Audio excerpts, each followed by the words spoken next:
الله لا إله إلا القيوم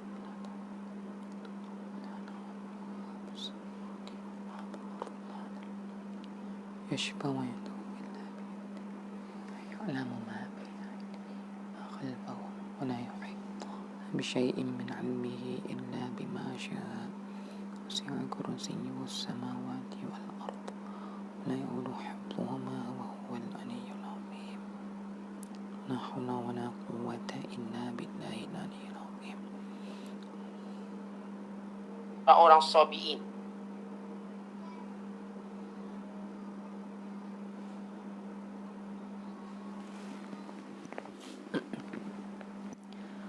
Bismillahirrahmanirrahim.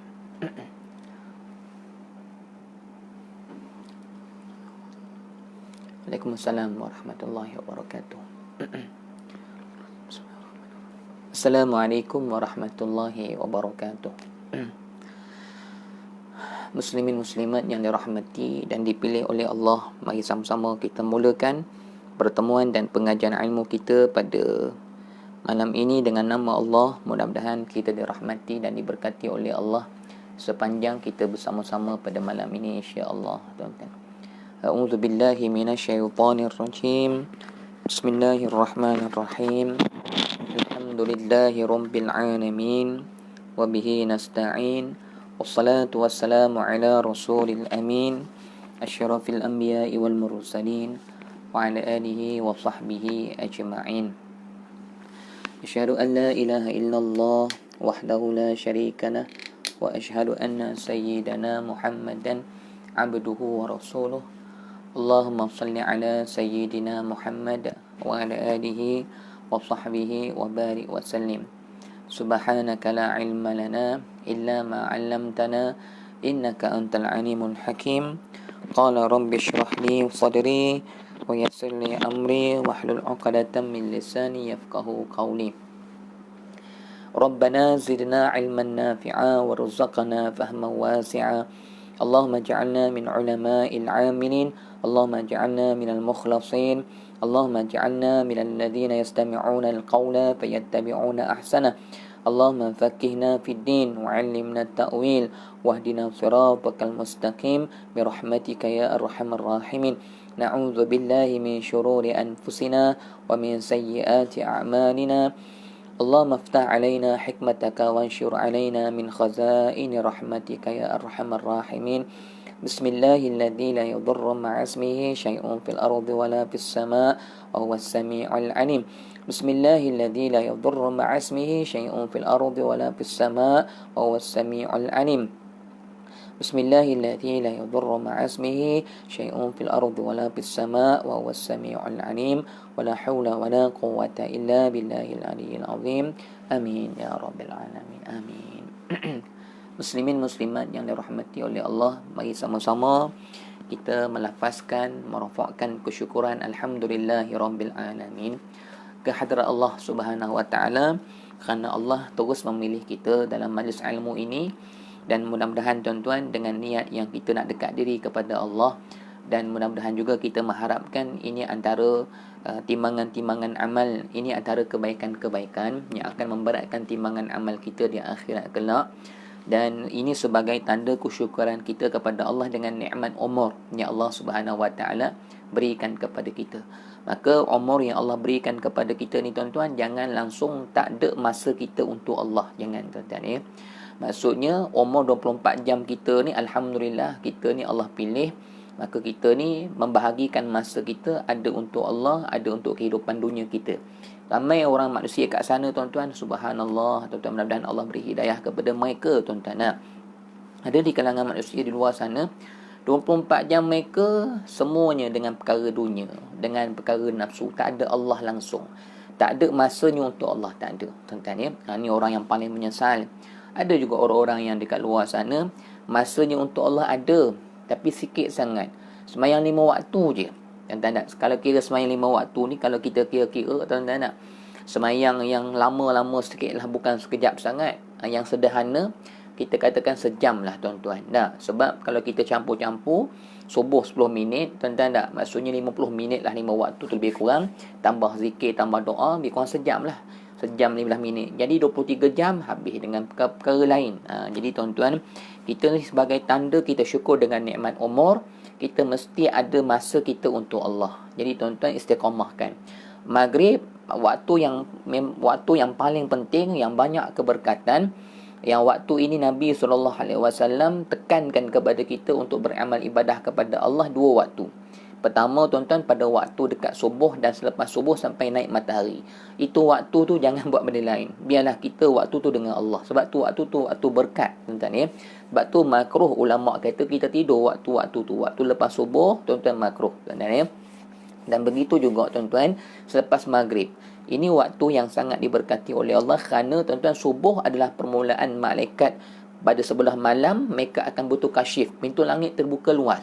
Jadi kita tak nak report kita. Kita dah report kita sampai kepada Allah. Subuh kita tengah tidur lagi.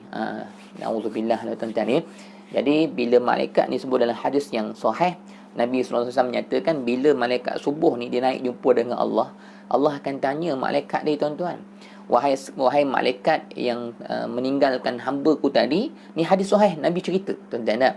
Maka malaikat ni ditanya oleh Allah, bagaimana kamu meninggalkan mereka? Maka kata malaikat, ya Allah, aku tinggalkan mereka dalam keadaan mereka sudah bersedia berada di atas tikar sejadah untuk menyembah-Mu. Ini sebab tu tuan-tuan, maknanya masa kita seumur hidup, masa kita sehari semalam ni tuan-tuan, yang pentingnya sehari semalam ni tuan-tuan, jangan sampai tak ada masa kita khas untuk Allah. Kena ada.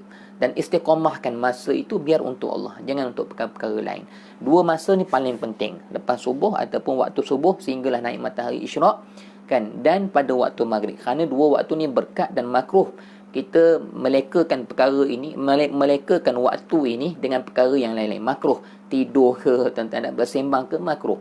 Jadi waktu ni biar kita spend masa benar-benar untuk Allah Subhanahu Wa Taala, dengan zikir ke, dengan Quran ke, dengan kuliah dan sebagainya. Kerana subuh adalah malaikat akan bertukar dan dia akan menyampaikan report kepada Allah tuan-tuan. Maka kalau sampai malaikat jumpa dengan Allah, kata malaikat, ya Allah, hamba ni tadi aku tinggalkan dia masih tidur tuan-tuan. Na'udzubillah min zalik tuan-tuan. Maka sebab tu Imam Syafi'i kata, tuan-tuan, Imam Syafi'i kata, nak tahu kita ni cerdik ataupun tak cerdik lebih daripada binatang, maka tengok waktu subuh.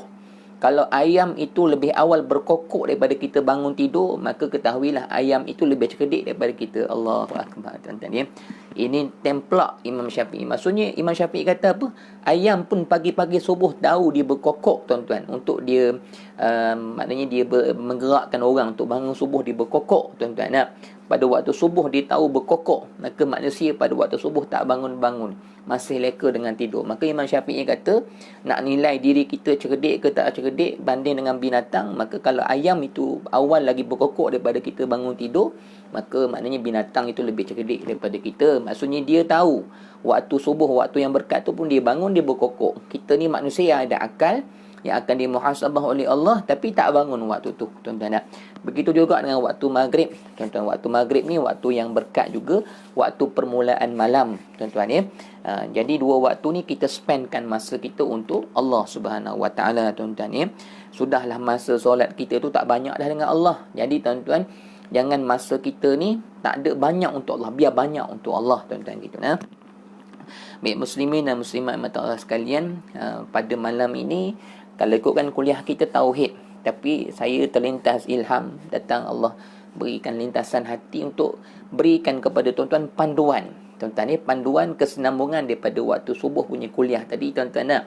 Maka malam ni sambung sikit panduan bagaimana kita nak menjadikan kehidupan kita ini benar-benar kita dapat melaksanakan ibadah yang banyak dan menjadikan kita orang-orang yang sangat-sangat beruntung bila balik berjumpa dengan Allah. Kan subuh tadi tuan-tuan, kita cerita bagaimana kita diingatkan mengenai dengan akhirat. Bukan saya ingatkan tuan-tuan, pada hakikatnya tuan-tuan ya. Pada hakikatnya apa yang keluar daripada mulut saya yang baik, Allah yang memperingatkan kita. Maksud kita tu bukan tuan-tuan, saya juga. Sebab tuan-tuan kadang-kadang saya dalam kuliah ni saya tak merancang nak cerita pasal mizan ke, nak cerita pasal syurga, tak ada. Maksudnya dalam kuliah kadang-kadang saya standby buku lah. Tapi bila kita baca buku tu, kadang-kadang tak menjurus kepada apa yang kita nak sebut. Ada je benda kadang-kadang Allah tarik pada kehidupan ni lah, pada Facebook lah dan sebagainya. Jadi itu semua yang baik-baik adalah peringatan kehendak Allah, takdir dia. Maka tuan-tuan kena faham, bila kita berkuliah ni tuan-tuan, kita sedang muhasabah diri kita. Kita sedang memperingatkan diri kita dengan peringatan yang datang daripada Allah. Maksudnya saya nak sebut, bila tuan-tuan berkuliah sama dengan Ustaz Isyam ke, kan Ustaz Maisel Deraman ke, tuan-tuan nak Ustaz Ubaidillah ke, Ustaz Hamka ke, Ustaz Salam ke, hakikatnya sebenarnya kita sedang mendengar peringatan daripada Allah. Tuan-tuan nak. Jadi maknanya dalam kuliah ni, hakikatnya kita sedang belajar. Kita sedang diberi teguran, kita sedang diberi ilmu oleh Allah. Siapa ajar kita? Allah, tuan-tuan. Hakikatnya begitu. Macam tuan-tuan kerja juga. Tuan-tuan tak boleh kata kerajaan bagi duit. Allah bagi kita rezeki. Tetapi melalui perantara kerajaan. Tuan-tuan tak? Kalau kita kerja kat syarikat, bukan bos bagi kita gaji. Allah bagi kita rezeki. Allah tentukan rezeki itu sejak azali. Cuma tangan makhluk ni sebagai perantara sahaja. Hakikatnya Allah tentukan rezeki kita. Maknanya orang ni sebulan berapa-berapa, orang ni berapa-berapa. Dalam perut ibu lagi dah. Semuanya ketentuan Allah. Maka tuan-tuan, bila kita belajar ni, pagi tadi cerita pasal akhirat, cerita pasal kita ni nak kena peringat kehidupan kita ni hanya sementara, dan kehidupan kita ni sebenarnya hanyalah sebagai satu laluan untuk kita balik di akhirat kelak membawa amal sebanyak-banyaknya. Siapa yang sayang dekat kita, yang nak kita ingat perkara tu? Allah. Tuan-tuan ni, subhanallah. Tuan-tuan nak. Sebab tu tuan-tuan, sebenarnya kalau kita sentiasa balik kepada Allah, kita akan nampak semua gerak-geri makhluk ni sebenarnya semua daripada Allah, dan semuanya adalah daripada kasih sayang Allah. Termasuk dalam kuliah ni, hakikatnya Allah lah yang sayang kita. Tuan-tuan tak? Zahir, Ustaz Isyam yang bercakap, tapi yang mengawal ustaz siapa? Allah. Yang mengawal akal dia siapa? Allah. Yang mengawal tutur kata dia yang bercakap itu siapa? Allah. Tuan-tuan tak? Dan dari segi adab saya dengan Tuhan, ni saya dengan Tuhan lah. Tuan-tuan tak ada kaitan, sebab tuan-tuan dengar adab saya dengan Tuhan pula. Bila ada ilham sampai kat saya tak boleh tolak. Maksudnya, mari rasa nak sebut, biarlah. Sebab pengalaman saya dalam saya berkuliah, tuan-tuan, bila ada lintasan saya nak sebut, saya abaikan. Akhirnya saya tak boleh bercakap. Bukan tak boleh cakap macam mana, boleh bercakap, tapi jadi tak teratur. Jadi macam tak tersusun. Sebab ada benda kadang-kadang Allah lintaskan kepada saya untuk kepentingan orang yang mendengar, tapi saya kadang-kadang saya abaikan. Saya ingat, saya rasa ni betul ke, salah ke, saya rasa macam ni, tuan-tuan. Sebab tu kadang-kadang dalam kuliah ni, tuan-tuan, ada juga anak murid saya duk komplain saya ni, tuan-tuan. Komplain macam mana? Sebab dia orang tak faham hati saya tu, tuan-tuan. Dia orang kata ustaz tak baca kitab. Kadang-kadang kitab bawa, baru nak baca dah melencong ke lain, tuan-tuan. Jadi mereka tak tahu saya punya dalaman hati dan pengalaman saya tu. Saya kadang-kadang rasa macam nak baca kitab, tapi bila mari tu, jadi macam tu lah, tuan-tuan. Kadang-kadang saya rasa macam betul ke keadaan saya. Tapi bila suatu hari saya dengar kuliah Ustaz Wadi Anwar, tuan-tuan.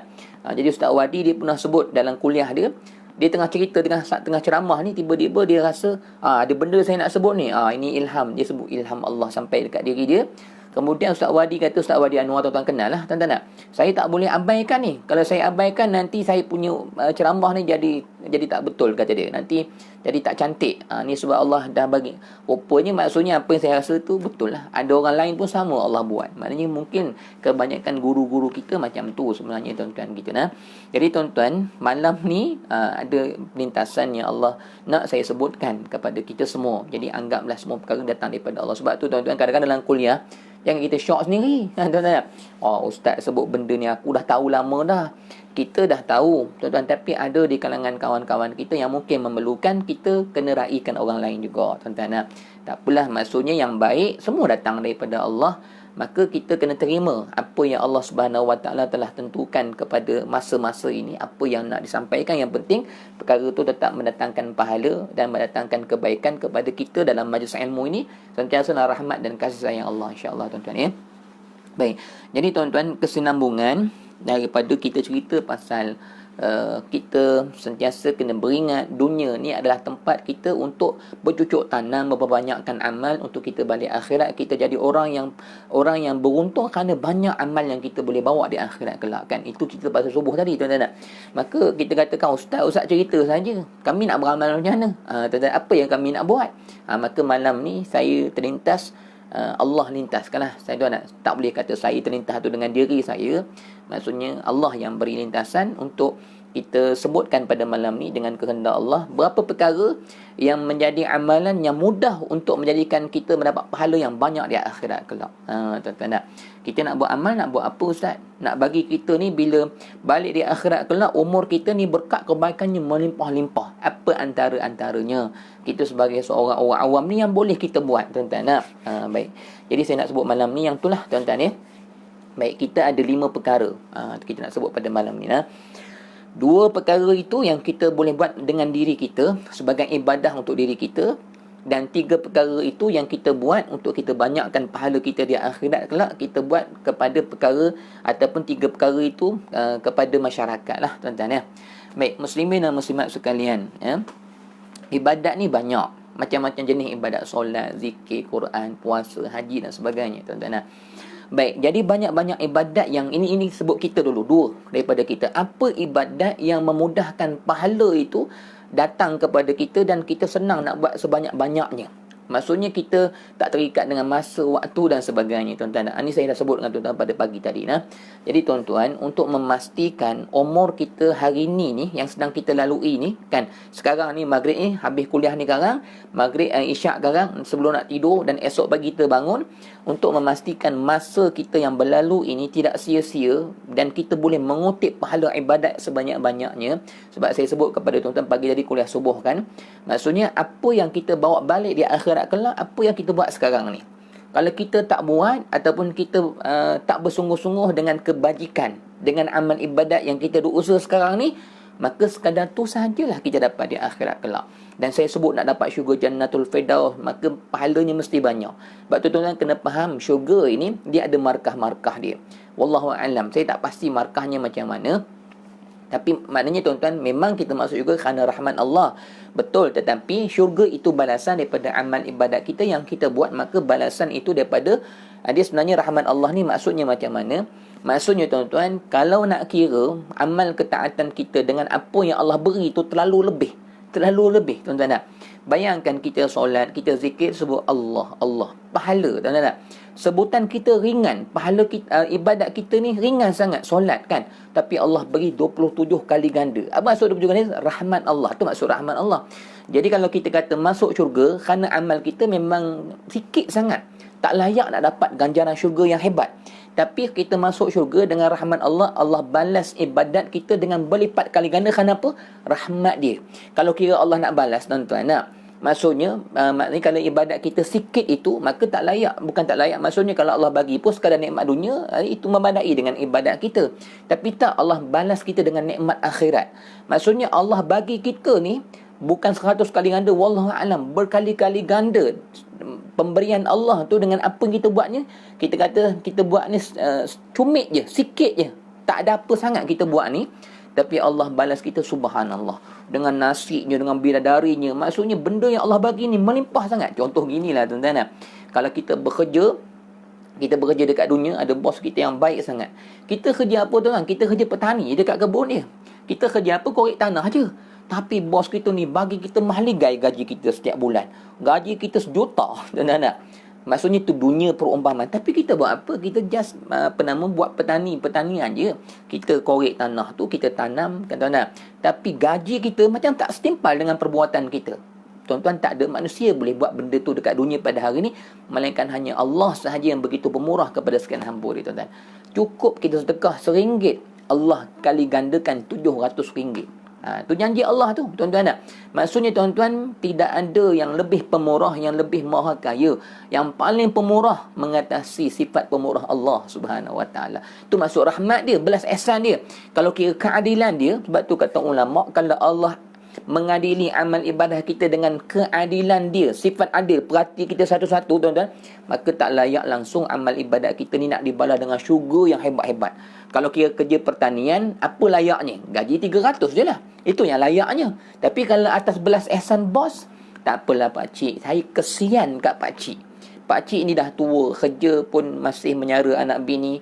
Kesian. Saya kesian, maka saya tak kisah. Saya bagi kat pakcik 20,000. Ya Allah, banyaknya bos. Tak apa, ni belas ihsan saya. Saya banyak duit. Maka saya nak bagi ke siapa? Saya nak bantu pakcik. Pakcik buat sikit je. Ni kita kata belas ihsan, tuan-tuan kita. Baik tuan-tuan mata Allah sekalian. Maksudnya, kita punya bentuk ibadat ini semuanya akan dibalas dalam syurga itu sebanyak mana kita buat. Tuan-tuan, dalam syurga itu wallahu alam, saya tak pasti, kita tak disebut secara jelas oleh Nabi berapa markah-markah, tapi kita tak sebut. Syurga ni ada 7 tingkatan, maka setiap syurga tu ada markah dia. Syurga paling bawah nombor 7 mungkin markah pahala dia ni saya bagi contoh je, saya tak pasti tepatnya macam mana sebab kita pun tak pernah dengar daripada Nabi sebut macam mana, tapi yang kita pasti setiap daripada tingkatan syurga itu bergantung kepada markah pahala kita banyak mana, tuan-tuan ya. Maknanya syurga nombor 7 orang yang markah kebaikan dia di antara 0 sampai 1000 contohnya. Maka kalau ditimbang amal, contoh je ni tuan-tuan ya, mungkin lebih lagi kan tuan-tuan ya. Maka kalau orang ditimbang amal pahala solat sedekah dia dapatlah 900 pahala. Maka 900 ni duduk mana? Syurga nombor 7. Tapi ada orang tahajud, ada orang puasa, ada orang tolong orang lain, pergi Gaza, Ustaz video punya kisah. Hari ni viral tuan-tuan. Pergi Gaza bantu orang, banyak bantuan dia seluruh rakyat Malaysia.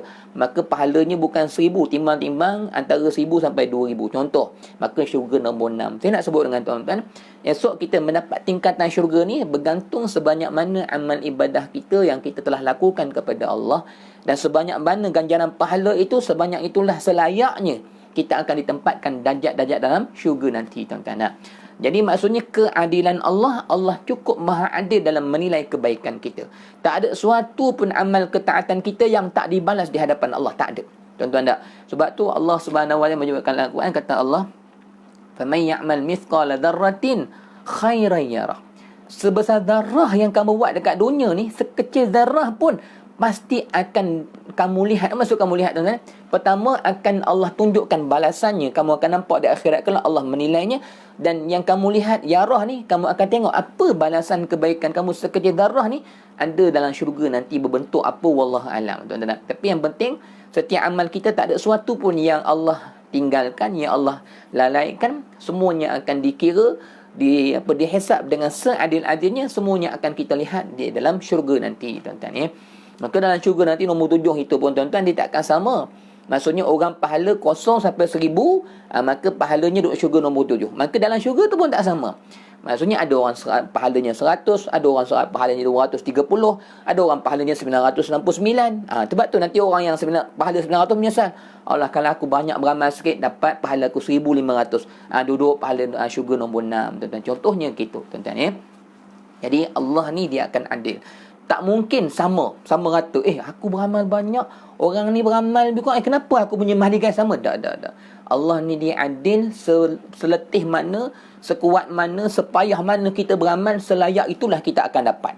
Ada orang yang senang, malas nak beramal, malas nak berusaha, maka selayak dia, kemalasan ni lah. Itu keadilan Allah. Maka tuan-tuan, kita sebut pada siang hari tadi tentang kita bersungguh-sungguh dekat dunia ni, sebab akhirat itulah tempat selama-lamanya, yang sebanyak mana kita buat tu saja kita akan dapat. Dan ketika selama-lamanya, juta tahun, trilion tahun, tuan-tuan tak? Sampai bila-bila lah sekadar apa yang kita buat sekarang. Maka sebab tu kat dunia ni kita nak kena perbanyakkan sungguh-sungguh. Jangan sampai kat sana, Allah kenapa aku baru nak buat ni, jangan. Maksudnya kita nak dapat semaksimum mungkin. Okey, baik. Bila cerita semaksimum mungkin, apa yang kita nak buat? Tuan-tuan nak, ibadat apa yang mudah untuk kita isi masa kehidupan kita ni, untuk kita boleh maksimumkan pahala kita di akhirat kelak. Tuan-tuan ya. Ini cerita bagi orang-orang salik lah tuan-tuan. Orang kekasih-kasih Allah di martabat lain, cerita lain tuan-tuan ya. Tak apa.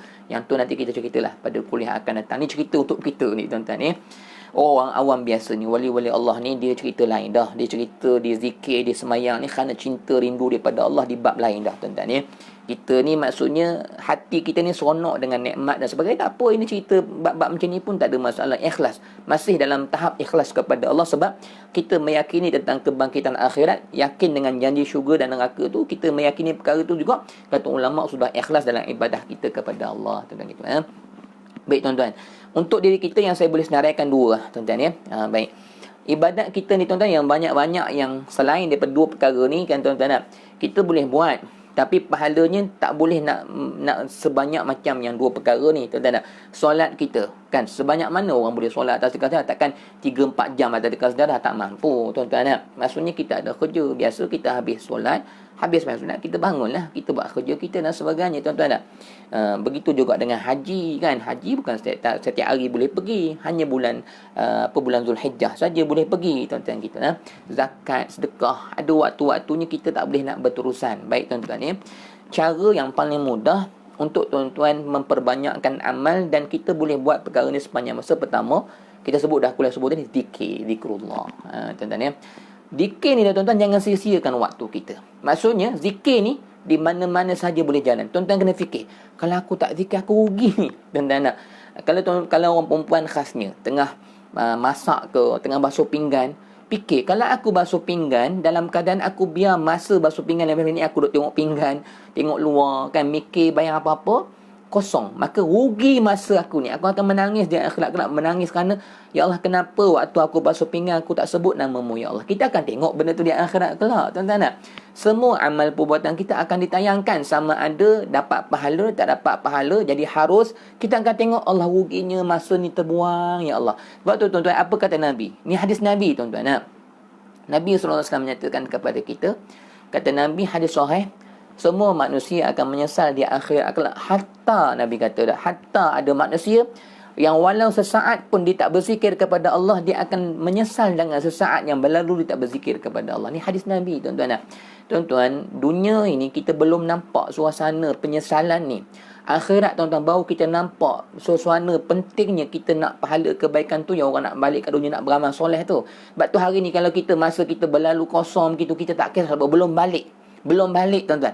Esok dah balik, kita akan menyesal dengan sesaat yang berlalu tu pun kita akan menyesal. Tapi nak kata apa tuan-tuan, saya kalau baca hadis ni saya akui saya pun tak mampu tuan-tuan. Maksudnya walaupun kita tak mampu nak buat semua, tapi bila kita baca hadis ni sekurang-kurangnya kita ada semangat untuk sentiasa usaha untuk hidupkan masa kita dengan Allah tuan-tuan.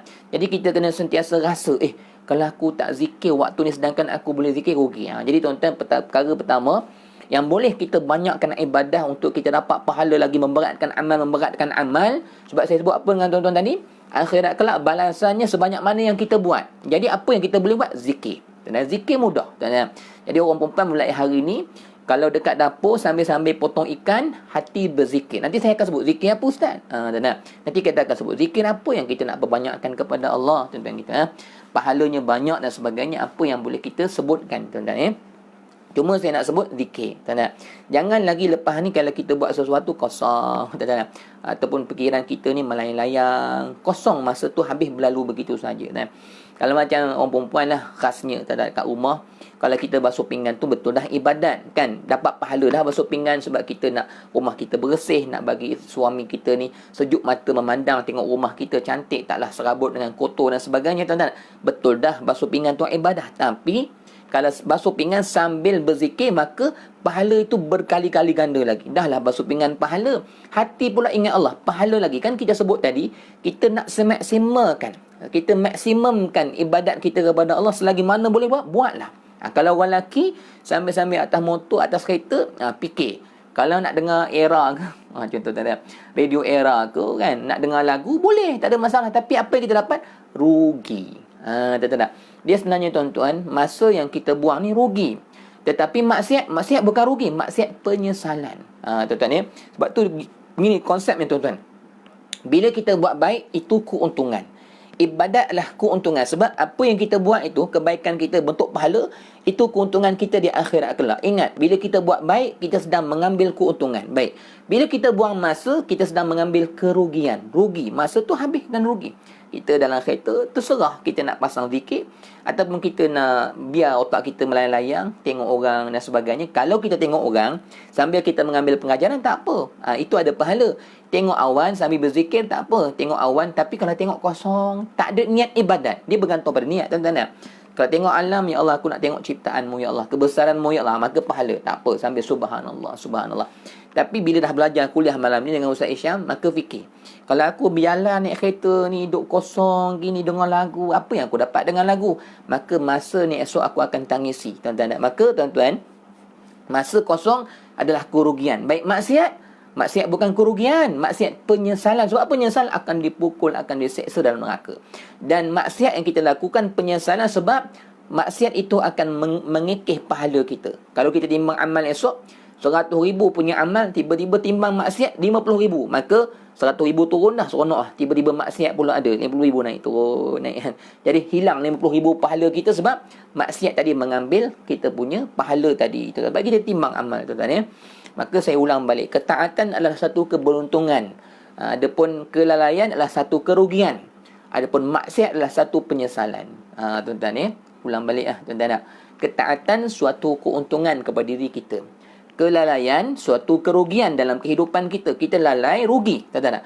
Maksiat adalah suatu penyesalan di akhirat kelak. Sebab tu orang lagi banyak maksiat, lagi kuat dia menyesal di akhirat kelak. Sebab apa dia menangis? Sebab dia rasa bodohnya dilawan Allah.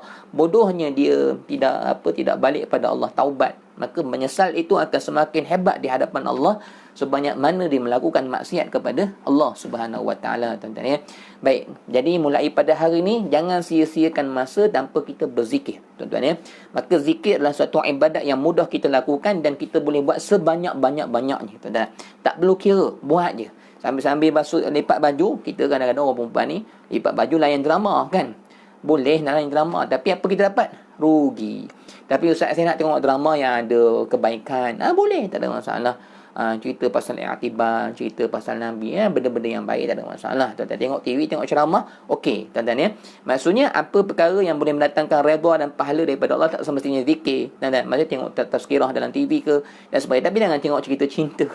Orang nyanyi Korea kan dan sebagainya. Kalau sekadar nyanyian mungkin makruh, tapi kalau dengan pakaiannya tidak menutup aurat, ketat, kalau orang lelaki tengok haram pula. Sambil-sambil buat kerja, orang lelaki contohnya kan, sambil-sambil makan nasi, handphone duduk depan, buka YouTube, dengar lagu Korea, menyanyi, joget dan sebagainya.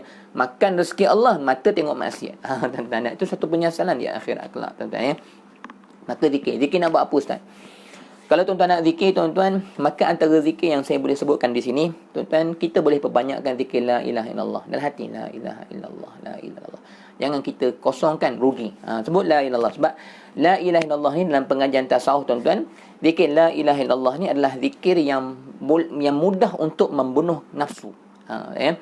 Jadi dalam pandangan ulama tasawuf, kalau ikut kepada hadis Nabi, Nabi kata afdalu zikri, seafdal al-zikir fa'lam annahu la ilaha illallah. Seafdal al-zikir lah la ilaha illallah. Maknanya berbanyakkan la ilaha illallah.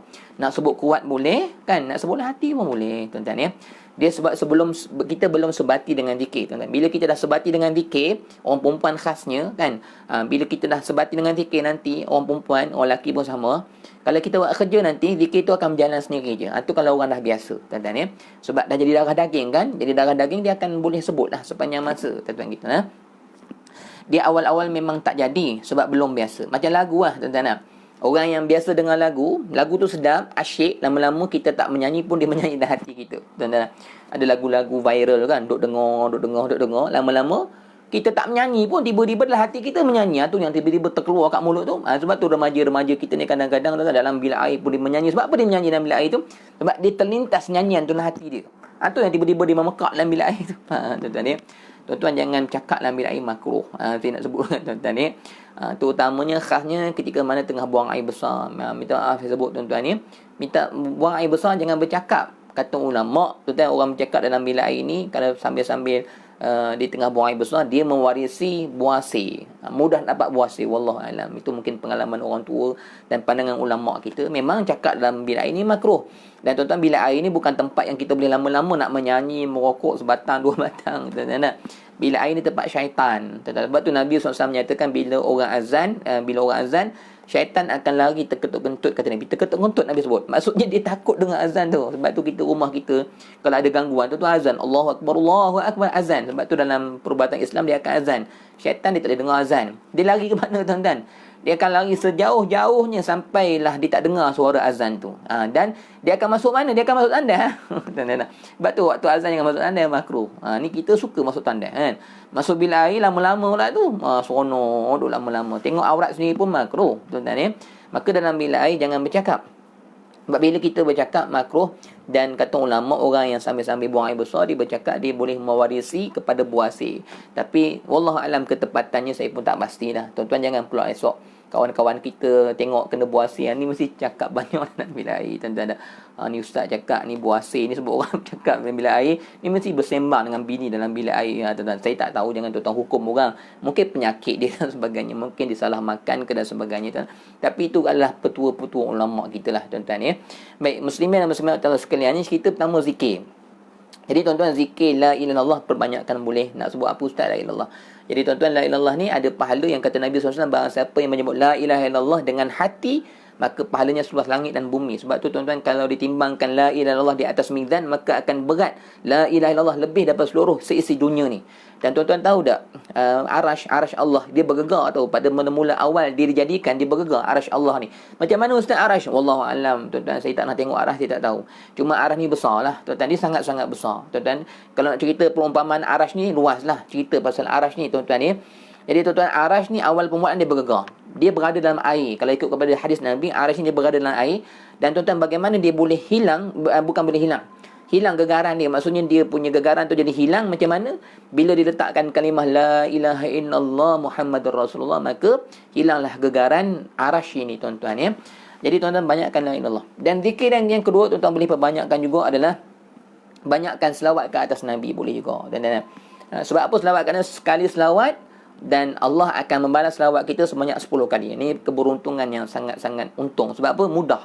Tuan-tuan, selawat 10 kali, Allah balas 100 kali. Sebab 10 dalam 10. Kan tuan-tuan tak? Ni hadis Nabi, hadis sahih. Nabi sebut barang siapa selawat ke atas sekali, Allah selawat ke dia 10 kali. Maka balasan daripada Allah. Maka sambil-sambil basuh pinggan, jangan buang masa, rugi. Akhirat esok balik, tak ada pahala banyak. Maka kita akan rasa, Allah, waktu ni aku boleh zikir, kenapa aku tak zikir? Rugi. Tuan-tuan, esok di akhirat kelak, bila kita tengok pahala ni, barulah kita akan rasa beruntungnya hari tu dekat dunia.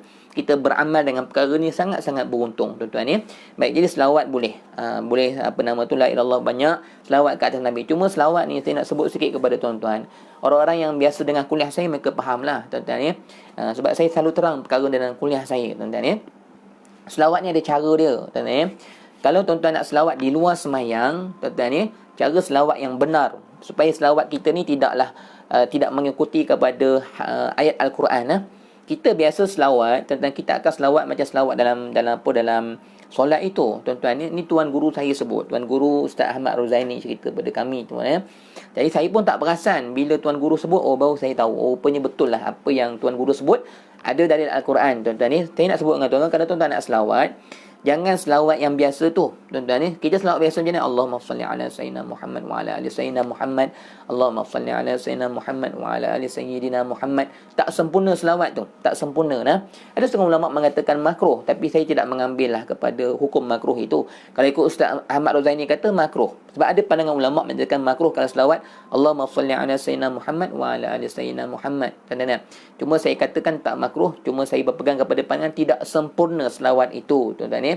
Sebab begini, tuan-tuan ya, selawat yang benar kita mesti mengikut kepada apa yang Allah perintah dalam Al-Quran. Allah Subhanahu wa taala, tuan-tuan nak banyak selawat kena betul caranya. Kita kalau tengok Al-Quran, Allah Subhanahu wa taala berfirman, innallaha wa malaikatahu yusalluna 'alan nabi. Ni orang lelaki biasa dengar ni. Sebab dalam khutbah Jumaat dia akan selalu dengar perkara ni, tuan-tuan. Kalau tak habis kuliah malam ni tak apa, insya-Allah tuan-tuan kita sambung esok pagi sambung mengenai dengan apa yang boleh kita buat sebanyak-banyaknya untuk kita perbanyakkan ibadah kita kepada Allah. Kita habiskan yang ni dulu, tuan-tuan. Dua perkara pada kita ni, tuan-tuan, kita habiskan. Jadi pertama, selawat tadi. Selawat ni, tuan-tuan, kita kena nak selawat, kena ambil apa yang Allah suruh kepada kita. Ya ayyuhallazina amanu. Apa dia kata Allah?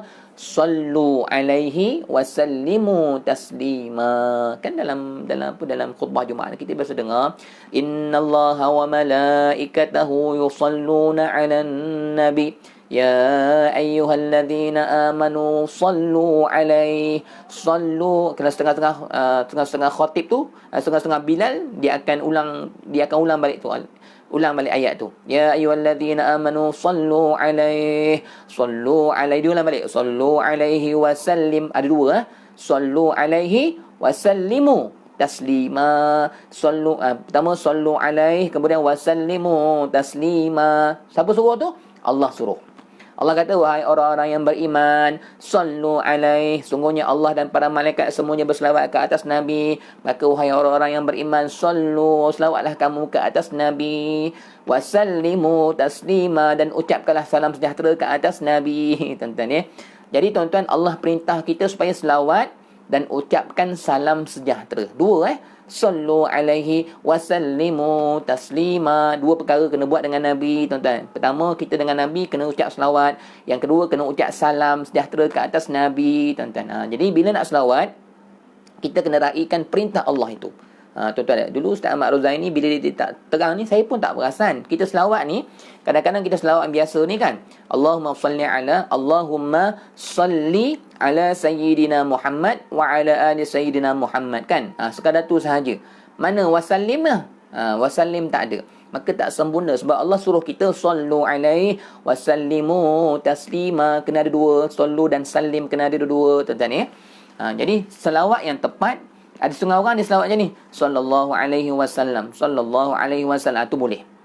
Sallallahu alaihi wasallam boleh, sebab ada dua, sallallahu ada, wasallam ada, tu boleh kan. Sallallahu ala Muhammad wa sallallahu ala Muhammad wa ala alihi wa sahbihi wa barik wa sallim. Jadi beginilah tuan-tuan mudahnya selawat kita yang biasa kita baca tu, tuan-tuan. Kita baca tu Allahumma salli ala sayyidina Muhammad wa ala ali sayyidina Muhammad kan. Itu lafaz yang biasa kita baca. Jadi untuk tambah wasallam ni tuan-tuan, kita tambah pada awal boleh, pada akhir boleh. Ni saya ajar lafaz ni pada malam ini tuan-tuan ya. Jadi tuan-tuan boleh selawat macam ni. Sama ada tambah dekat awal nah. Allahumma, yang tu doa kita, ya Allah ya Tuhan kami, salli. Salli ni selawatlah. Ya Allah selawatkanlah, salli tambah wasallim. Allahumma salli wasallim ala sayyid. Kita kan biasa Allahumma salli ala sayyidina Muhammad, ni tambah wasallim. Sebab Allah suruh kita salli wasallim. Tuan-tuan. Habis itu ustaz lah semayang. Nak semayang ni saya jangan cerita. Saya akan sebut kenapa nak semayang tak ada macam tu. Nanti saya akan sebutkan tuan-tuan ya. Ada semayang pun ada, cuma kita tak perasan. Tapi luar semayang kena sebut lah. Sebab dalam semayang dah ada, sebab tu kita tak sebut, tuan-tuan ya. Jadi itulah keberuntungan mengaji ni. Bila kita mengaji, kita faham, tuan-tuan ya. Jadi Ustaz Ahmad Rozaini sebut, jadi Allahumma salli wasallim, tambah wasallim. Allahumma salli wasallim ala sayyidina Muhammad wa ala ali sayyidina Muhammad. Kalau nak sambil-sambil basuh sambil-sambil basuh baju tak boleh dalam bilik air. Sambil-sambil basuh pinggan, sambil-sambil masak, sambil-sambil lipat baju, orang lelaki sambil-sambil naik motor pergi kerja, Allahumma salli wa sallim ala sayyidina Muhammad wa ala ali sayyidina Muhammad. Allahumma salli wa sallim ala sayyidina Muhammad wa ala ali sayyidina Muhammad. Tu cara pertama. Cara yang kedua, wasallim di ujung. Allah ni yang cara kedua. Allahumma salli ala sayyidina Muhammad wa ala alihi wa sahbihi wa barik wa sallim. Hujung. Wasallim kat ujung. Boleh dua-dua, tak ada masalah. Allahumma salli ala sayyidina Muhammad wa ala alihi wa sahbihi wa barik wa sallim. Kalau saya suka yang ambil nombor 2 ni senang. Allahumma salli ala sayyidina Muhammad wa ala alihi wa sahbihi wa barik wa sallim. Ada salli, ada salim. Allah suruh apa? Sallu alaihi wasallimu taslima. Sebab tu kalau kita doa macam mana? Rabbana atina fid dunya hasanah wa fil akhirati hasanah wa qina adzabannar. Wa sallallahu. Ada wa sallallahu kan? Apa maksud wa sallallahu? Dan selawat Allah. Selawat Allah wa sallallahu ala sayyidina Muhammad wa ala alihi wa sahbihi wa barik wa sallim. Ada kan? Kat ujung wasallim kan. Kalau kita selawat yang kita buat bazanji tu kan, sallallahu ala Muhammad sallallahu alaihi wasallam. Ada tak? Dia wasallim atau wasallam. Kenapa ustaz? Yang tu dari segi i'rab dari segi nahwu surah. Apa beza wasallim dengan wasallam? Tak ada beza, maksud sama, cuma macam ni. Banyak pula cerita selawat ni tuan-tuan. Tak apa, ilmu sikit saya nak habiskan tuan-tuan. Kadang tergantung pula cerita selawat ni, saya habiskan tuan-tuan ya. Kalau Allahumma salli bagi bawah kan, jadi hujung kena wasallim. Jangan baca Allahumma salli ala sayyidina Muhammad wa ala alihi wa sahbihi wa barik wasallam. Ada salah. Kalau orang Arab dengar dia ketawa, ni tak betul tata bahasa ni. Orang Arab dia tahulah baris atas baris bawah ni. Kita bukan Arab main tembak je wasallim ke wasallam ke. Tengok salli.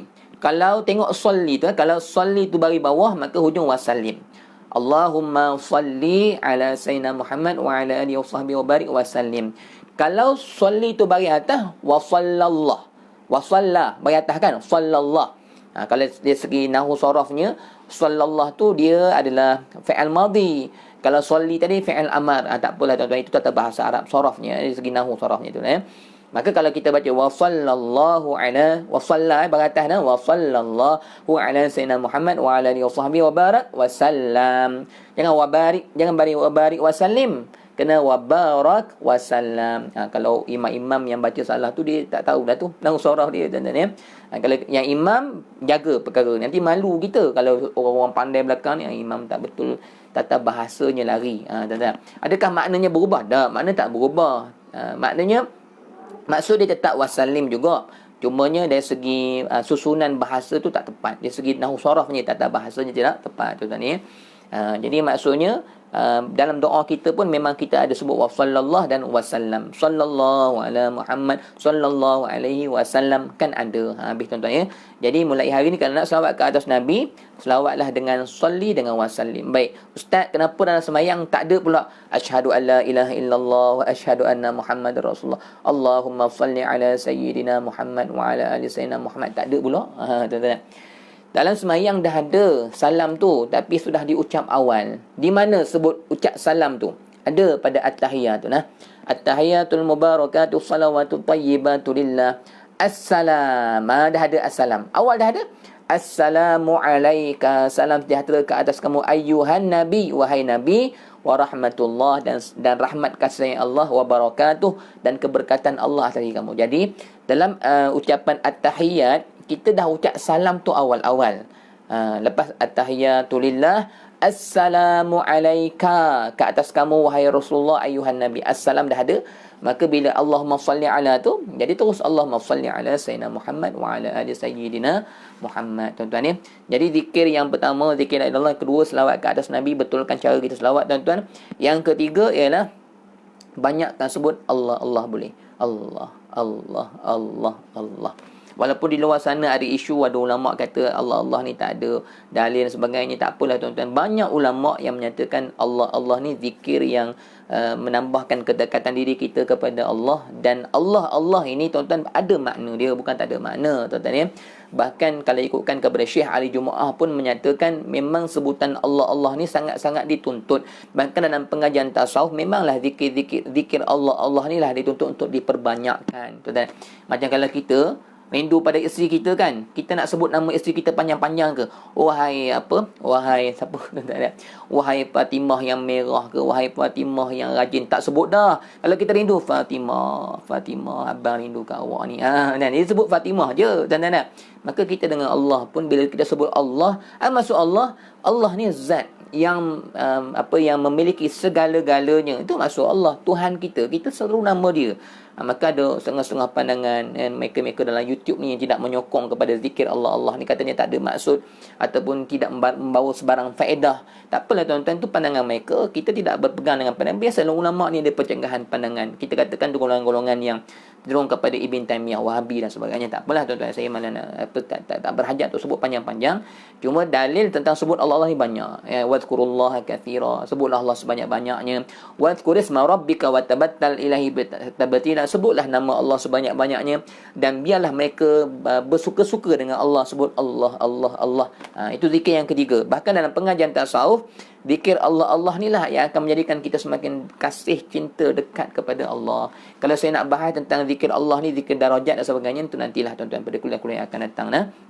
Zikir yang keempat, saya nak beri panduan tuan-tuan Banyakkan sebut subhanallah bihamdi, subhanallahil azim, subhanallah bihamdi. Ini senang. Sebab tuan-tuan, subhanallah bihamdi, subhanallahil azim ni kata Nabi dalam hadis yang sahih, dua kalimah yang ringan dekat lidah tapi berat dekat timbangan. Tuan-tuan di akhirat kelak timbangan kita jadi berat dengan sebab subhanallah wa bihamdi, subhanallahil azim. Perbanyakkanlah tuan-tuan, sampai baju subhanallah bihamdi, subhanallahil azim. Lipat baju subhanallah wa bihamdi, subhanallahil azim, subhanallah wa bihamdi, subhanallah. Syok tuan-tuan kita zikir ni sambil bergerak tangan kita melipat baju, berkat baju kita lipat tuan-tuan berkat apa yang kita buat, sebab kita buat sambil berzikir, sambil gaul subhanallah bihamdi, subhanallahil azim. Berkat nasi tu tuan-tuan. Jadi keberkatan kepada anak-anak keluarga kita yang makan dengan nasi yang ada zikir selawat ke atas Nabi SAW. Jadi perbanyakkan, kata Nabi, 2 kalimah ringan dekat bibir, berat pada timbangan amal, dan habibatani ila rahman, sangat Allah kasih. Ni 2 kalimah ni sebutlah banyak-banyak, subhanallah bihamdi, subhanallah azim. Baik, saya nak sebut subhanallah bihamdi, nak sebut saya sekala, nak selawat juga, nak sebut Allah Allah, buatlah belaka-belaka. Tentang yang penting, semua perkara itu akan memberatkan timbangan amal kita di akhirat kelak. Yang keempat kan. Yang kelima, nak zikir apa? Zikir tasbih, dipanggil zikir apa ni? Baqiyatus Salihat. Nama zikir ni Baqiyatus Salihat. Tuan-tuan, zikirnya apa? Subhanallah walhamdulillah wala ilaha illallah wallahu akbar. Subhanallah walhamdulillah wala ilaha illallah wallahu akbar. Kata Nabi Ibrahim alaihissalam, ketika mana Nabi SAW turun Isra' Mi'raj, tuan-tuan, Nabi nak turun ke bawah ni, jumpa Nabi Ibrahim. Ni Nabi naik Isra' Mi'raj kan, jumpa Nabi Ibrahim. Nabi Ibrahim kata kepada Rasulullah, wahai Rasulullah, wahai Muhammad, nanti sebelum turun dekat dunia, sampaikan wasiat aku ni sebagai satu bekalan kepada umat kamu. Apa kata Nabi Ibrahim kepada Nabi SAW sebelum turun ke muka bumi dalam malam Isra' wal Mi'raj? Kata Nabi Ibrahim AS, siapa yang sebut subhanallah walhamdulillah wala ilallah wallahu akbar ni, banyak sebut banyak-banyak, maka akan banyaklah tumbuhan-tumbuhan pokok-pokok dalam syurga nanti sebagai balasan daripada subhanallah walhamdulillah wala ilaha illallah wallahu akbar. Tuan-tuan ya. Jadi tuan-tuan, kalau nak bangkit dalam syurga nanti, rumah kita penuh dengan taman-taman, dengan pokok-pokok, buah-buahan yang cantik-cantik. Kata Nabi Ibrahim, setiap subhanallah walhamdulillah wala ilaha illallah wallahu akbar itu akan ditumbuhkan oleh Allah satu pokok dalam syurga dengan sebab banyakkan subhanallah walhamdulillah wala ilaha illallah wallahu akbar. Jadi 5 zikir itu cukuplah. Banyak lagi zikir-zikir lain. Jadi itu sekadar panduan yang mungkin tuan-tuan boleh perbanyakkan. Jadi tuan-tuan, maksudnya perbanyakkan zikir kepada Allah, tuan-tuan ya. Baik, yang terakhir, 2 perkara yang kita buat. Apa yang kita boleh buat banyak-banyak, tuan-tuan, untuk kita perbanyakkan amal ibadah kita kepada Allah di akhirat kelak. Yang nombor 2, sambung esok lah, tuan-tuan ya. Sebab kalau sambung nombor 2 kan panjang lagi kuliah kita, tuan-tuan ya. Jadi kita ada 5 perkara ni. Baru sebut 1 perkara pada malam ini untuk kita memberatkan timbangan amal kita. Mulai malam ni, amal 1 ni dululah. Esok, nombor 2 esok, kita belajar pula untuk beramal yang kedua. Sekarang ni, cubalah kita sentiasa zikir hati kita supaya kita punya masa-masa yang berlalu ini sentiasa dicatat oleh malaikat sebagai pahala di sisi Allah Subhanahu Wa Taala. Masuk bilik sambil kaki berjalan tak hati Allah dan sebagainya. Maka setiap masa saat kita yang berlalu ini, tuan-tuan, menjadikan kita ni sentiasa ingat berhubung kepada Allah dan semakin memberatkan timbangan amal kita di akhirat kelak. Bahkan tuan-tuan, zikir ini, bila kita sudah berjinak dengan zikir ini, maka itulah awal permulaan jalan untuk kita semakin dekat kepada Allah. Sebab apa, tuan-tuan? Sebab Allah ni bila dia kasih kepada sekalian hamba dia, dia akan membuat hati hamba-hamba itu untuk sibuk ingat kepada Allah. Awal permulaan ni tak apalah, kita zikir sebab kita nak tambahkan timbangan amal kita di akhirat kelak. Kita nampak bagaimana kebangkitan kita di padang mahsyar nanti, kita memerlukan pahala yang banyak awal-awal. Nanti bila kita dah seronok zikir, kita dah mula rasa cinta asyik kepada Allah, ketika itu kita zikir sebab kita seronok berhubung dengan dia, kita cinta dengan dia. Bertukar nanti martabat amal tu, tuan-tuan. Tak apa, awal permulaan ni tak ada masalah. Bahkan ulama menyatakan amal yang kita lakukan kerana ingat kepada kebangkitan akhirat, itu sudah dikira ikhlas yang besar, ikhlas yang sudah tinggi di sisi Allah. Tapi lagi tinggi bila mana zikir ingat Allah tu semata-mata kerana rindu dekat dia, kerana seronok berhubung dengan dia, kerana tak nak berpisah dengan dia, kerana duka cita bila lupakan dia. Tak apa kalau tak sampai kepada hati dengan maqam itu, duduk kat sini dulu, tuan-tuan. Nak buat-buat tak boleh. Ustaz, saya zikir nak rasa cinta dengan Allah. Nak buat cinta macam mana, tuan-tuan? Kalau cinta tu tak ada, sebut banyak kali pun takkan jadi cinta, sebab memang belum ada perasaan tu. Tapi bila sudah mula ada perasaan, sebab cinta, rasa ni bukan benda boleh buat-buat. Sebab tu orang kata apa, tuan-tuan? Kahwin tak boleh dipaksa. Tuan-tuan, tu mana mak saya tak cinta dekat dia, mak tak boleh paksa saya. Betul lah, tuan-tuan. Orang kata cinta itu buta. Tuan-tuan, macam mana dah cinta, nak macam mana dah cinta, walaupun kita tengok kenapa cinta kat orang tu, dah cinta nak kata apa. Tapi kalau tak ada handsome orang ni, kenapa tak nak, dah tak ada rasa cinta. Maksudnya cinta bukan boleh buat-buat, tapi kita dengan Allah ni kita boleh buat. Macam mana boleh buat? Bersihkan hati. Dengan orang tak boleh, tuan-tuan. Kadang-kadang tak masuk hati kita memang tak boleh, tapi dengan Allah boleh. Kita cinta dengan tak cinta kepada Allah ni bergantung kepada bersih dan gelapnya hati kita.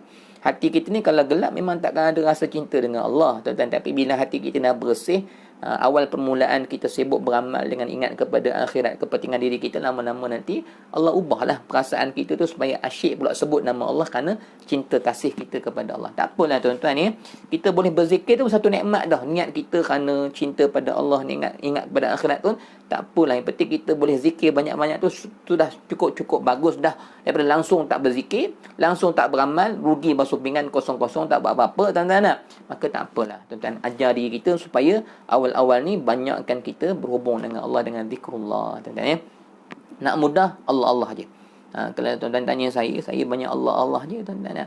Saya bangun tidur Allah je, berjalan mana-mana Allah. Sebab memang zikir Allah tu diberikan ijazah oleh guru saya. Dua orang guru, Ustaz Tuan Guru Haji Idris, Allah yarhamnya.